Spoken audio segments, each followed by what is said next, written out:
Yo, what's up mga kalikot? Good morning, good morning. So for today's video vlog, share natin kung paano mag full wave ng ating TMS 155 step by step process. So yan. So ipo-full wave natin yung stator at yung kanyang regulator, kasi stator ng ating TMS 155 half wave lang yan. Half wave.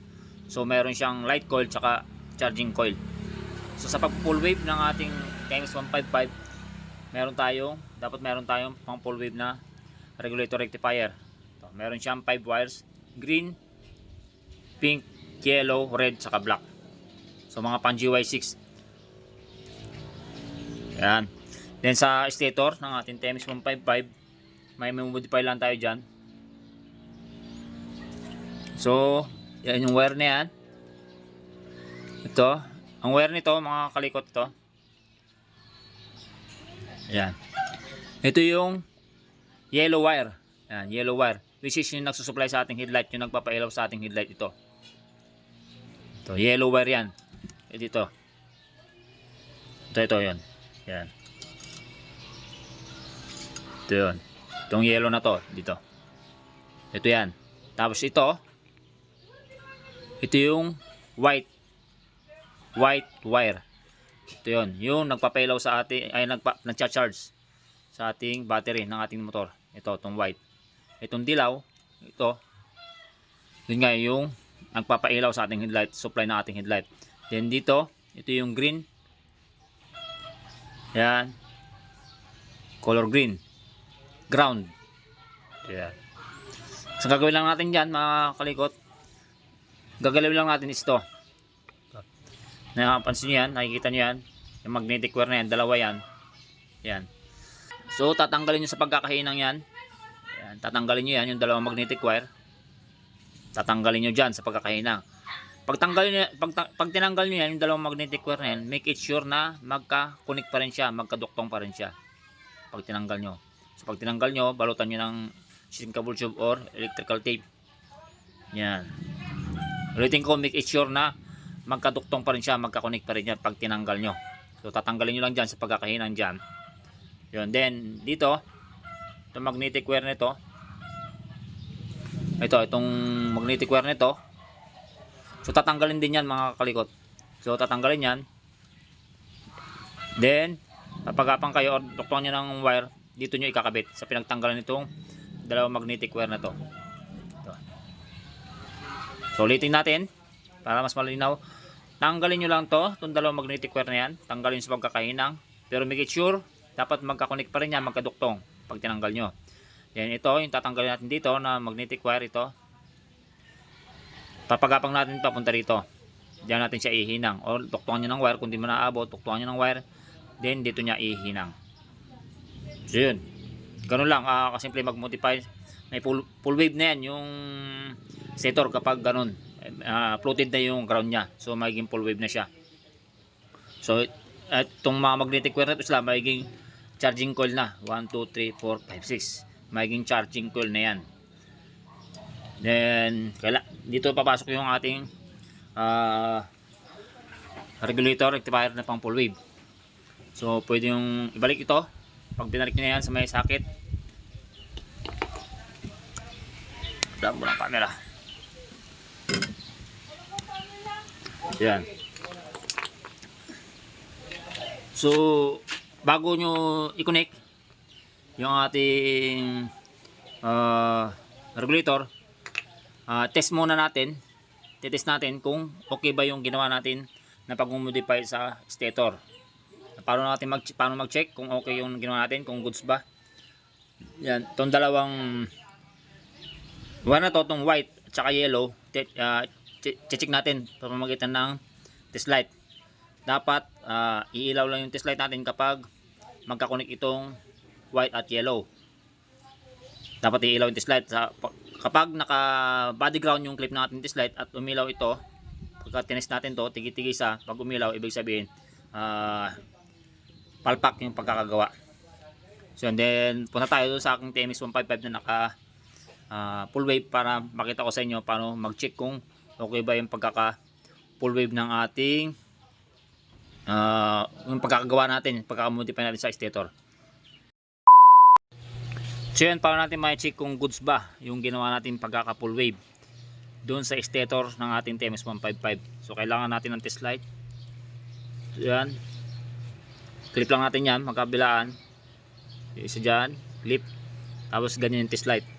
Dapat iilaw yung ating test light kapag pinadyakan. Hindi mo siya kailangan panda rin. Kahit tadyakan mo lang siya, dapat iilaw ito ang ating test light. So try natin.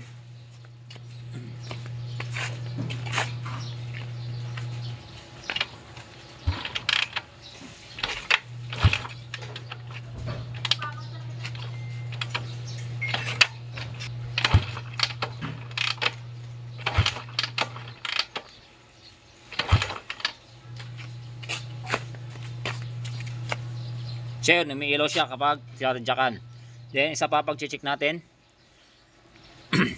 pag naka-body ground nitong ating clip, yan, dapat kapag tinislight natin to isa-isa, dapat hindi ilaw yung ating test light. Kapag umilaw to, ibig sabihin palpak yung pagkagawa natin.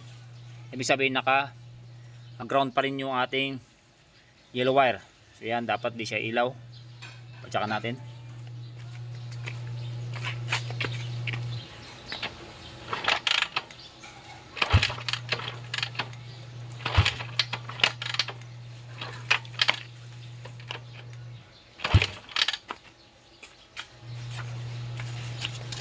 So yun, hindi umilaw tong pink. Then try uli natin tong yellow. Ay, yung white, sorry. Yung white, ito white. Yan, hindi siya umilaw. Then try natin tong yellow. Dapat hindi rin siya ilaw.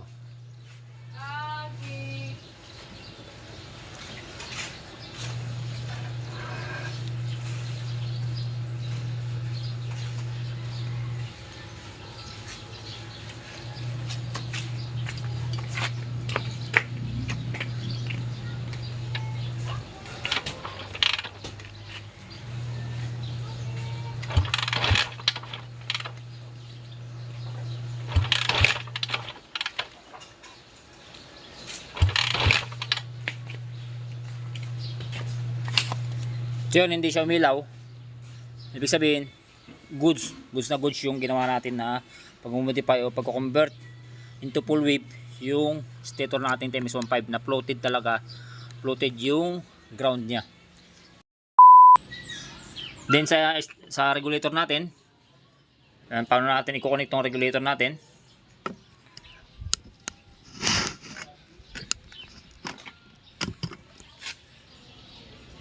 So yan, ito yung ating stock na regulator, rectifier. So tanggalin na natin yan. And dahil papalitan nga natin siya ng pang full wave regulator.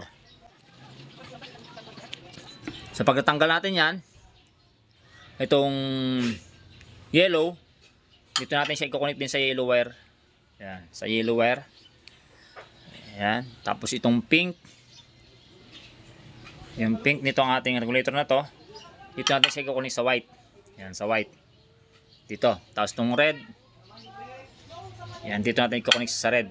Dito.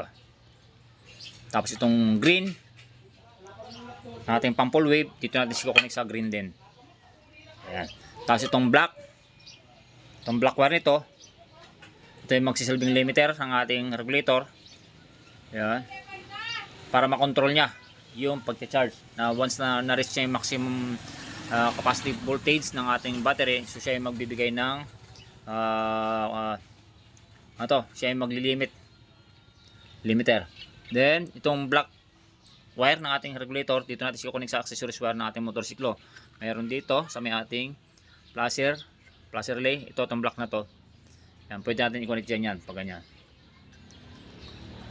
So, tapos ito mga kalikot, kapag stuck pa yung headlight mo tsaka regulator, ang headlight ng ating TMS 155, dito siya kumukuha ng supply headlight. So ang gagawin natin sa headlight natin is kailangan natin siyang i-battery operated. Kailangan natin i-battery operated yung headlight ng ating TMS 155 once na nag-convert tayo ng full wave. Once na i-convert natin sa full wave yung ating TMS 155. So kailangan natin punta tayo sa may gawing headlight.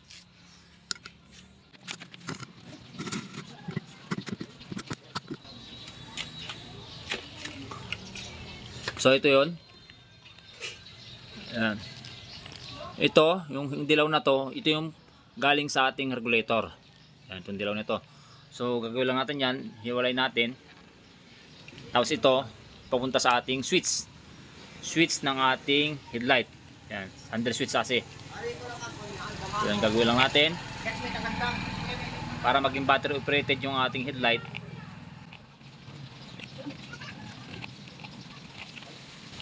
Itong dilaw na to, galing ng ating regulator. Yan. Di-disable natin yan mga kalikot. Di-disable natin yan. Aalis natin yung connection. Tapos itong yellow wire na papunta sa ating switch ng ating headlight. Yan, handle switch kasi. Kukonek natin to sa accessories wire. Color black. Yan. Sa color black. Dito. Ito color black. Basta sa color black mga idol, mga kalikot.